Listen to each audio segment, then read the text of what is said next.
성도 여러분 반갑습니다. 7월 10일 월요일 매일의 묵상 시간에 오신 모든 분들을 환영합니다.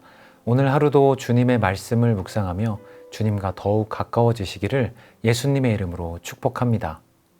오늘 하나님께서 저와 여러분에게 묵상하게 하시는 말씀은 예레미야서 24장 1절에서 7절까지의 말씀입니다. 하나님의 말씀을 경외하는 마음으로 함께 계신 곳에서 읽어보도록 하겠습니다. 바벨론의 느부갓네살 왕이 유다 왕 여호야김의 아들 여고냐와 유다 고관들과 목공들과 철공들을 예루살렘에서 바벨론으로 옮긴 후에 여호와께서 여호와의 성전 앞에 놓인 무화과 두 광주리를 내게 보이셨는데 한 광주리에는 처음 익은 듯한 극히 좋은 무화과가 있고 한 광주리에는 나빠서 먹을 수 없는 극히 나쁜 무화과가 있더라.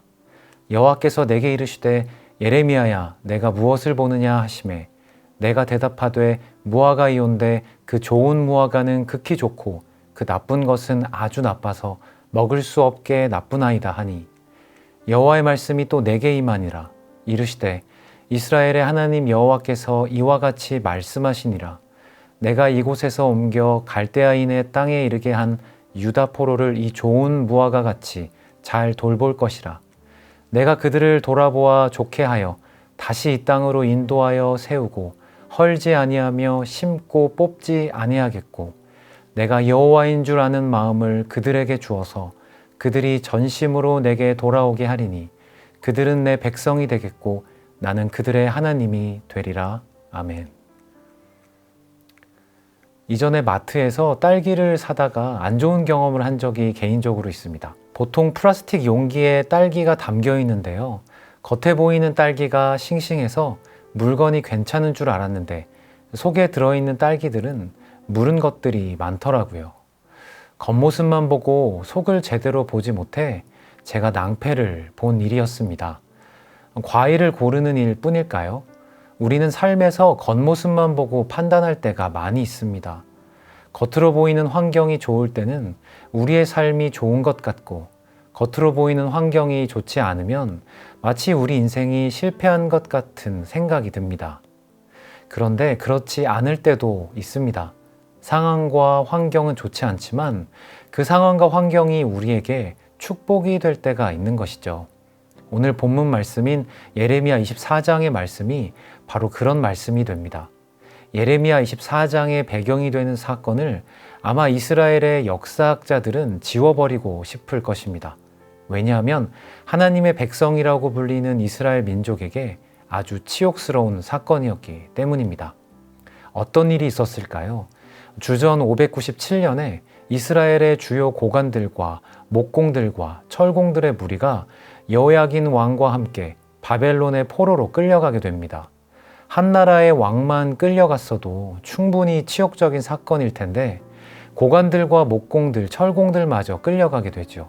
이 말은 이스라엘의 행정력을 가진 지도자들과 국가 산업의 바탕이 되는 기술자들을 데려갔다는 이야기입니다.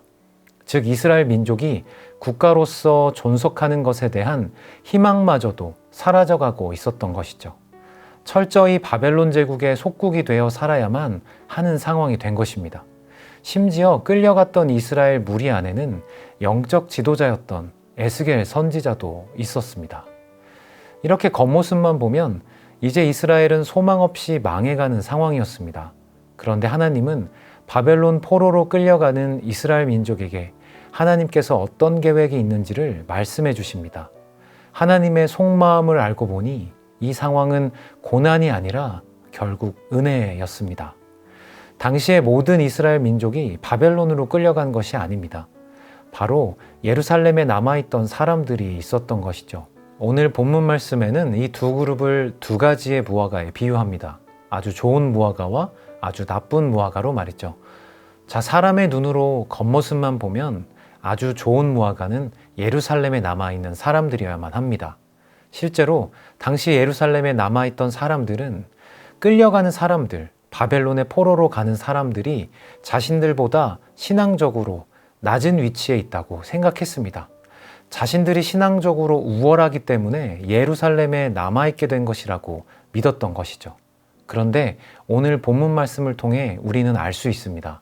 그 속사정은 정반대였던 것이죠. 오히려 바벨론 포로로 끌려가는 사람들이 아주 좋은 무화과라고 하십니다. 그런데 여전히 이해되지 않습니다. 포로로 끌려가는 사람들이 왜 좋은 무화과일까요? 그것은 상황 때문이 아니라 바로 하나님의 약속 때문이었습니다. 오늘 본문인 예레미야 24장 5절에서 7절까지는 이렇게 기록하고 있습니다. 이스라엘의 하나님 여호와께서 이와 같이 말씀하시니라. 내가 이곳에서 옮겨 갈대아인의 땅에 이르게 한 유다 포로를 이 좋은 무화과 같이 잘 돌볼 것이라. 내가 그들을 돌아보아 좋게 하여 다시 이 땅으로 인도하여 세우고 헐지 아니하며 심고 뽑지 아니하겠고 내가 여호와인 줄 아는 마음을 그들에게 주어서 그들이 전심으로 내게 돌아오게 하리니 그들은 내 백성이 되겠고 나는 그들의 하나님이 되리라. 하나님께서 약속하시면 하나님은 반드시 지키십니다. 이스라엘에게 필요했던 것은 좋은 환경이 아니라 하나님의 확실한 약속을 믿는 믿음이었습니다. 믿음은 상황을 뛰어넘을 수 있게 해주죠.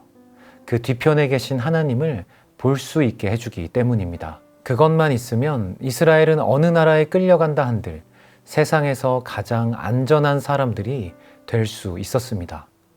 사랑하는 성도 여러분, 우리의 삶에도 이런 일이 일어납니다. 지금 나의 상황을 겉으로만 보면 내 인생에 큰 위기가 온 것 같아도 하나님께서 그 위기를 사용하셔서 하나님께서 나의 하나님이 되심을 깨닫게만 해주신다면, 그 위기를 통해 우리가 주님을 더 알 수만 있다면, 그리고 그분이 어떤 상황에도 우리를 돌보시는 하나님이시라는 것을 우리가 신뢰할 수만 있다면 그것은 우리에게 은혜가 됩니다. 그래서 역설적으로 인생의 고난은 하나님의 위장된 축복이라고들 말하는 것이죠. 때로는 고난이 하나님께서 우리의 삶에 주시는 최종 목적지처럼 느껴질 때가 있습니다. 그러나 고난은 그저 과정일 뿐입니다. 하나님께서 우리를 인도하시는 우리 인생의 종착지가 아니지요. 결국 그 과정을 통해 하나님은 우리의 하나님이 되고 우리는 그분의 자녀가 되는 것입니다. 고난 가운데서도 하나님을 나의 하나님으로, 자신을 하나님의 자녀로 믿고 신뢰하는 마음, 그 마음이 우리에게 가장 큰 축복임을 믿는 저와 여러분 되시기를 예수님의 이름으로 축복합니다. 기도하겠습니다. 하나님 아버지, 고난과 역경으로 인해 낙심하고 있는 성도들이 있다면 그분들의 마음을 붙들어 주시고 어떤 상황에도 함께 하시는 하나님을 바라볼 수 있도록 은혜를 더하여 주시옵소서. 또한 우리에게 주어진 환경이 하나님을 더욱 신뢰할 수 있는 기회임을 깨닫게 해주시고 고난과 역경이 오히려 하나님의 축복이 될 수 있음을 기억하게 하여 주시옵소서. 고난 안에서 상황만을 바라보는 것이 아니라 상황보다 크신 하나님을 보게 하시고 우리를 돌보시고 인도하고 계심을 믿음으로 볼 수 있는 성도님들 되게 하여 주시옵소서. 오늘도 우리의 아버지가 되어주셔서 언제나 선한 길로 인도하시는 주님을 찬양합니다. 감사합니다. 예수님의 이름으로 기도합니다. 아멘.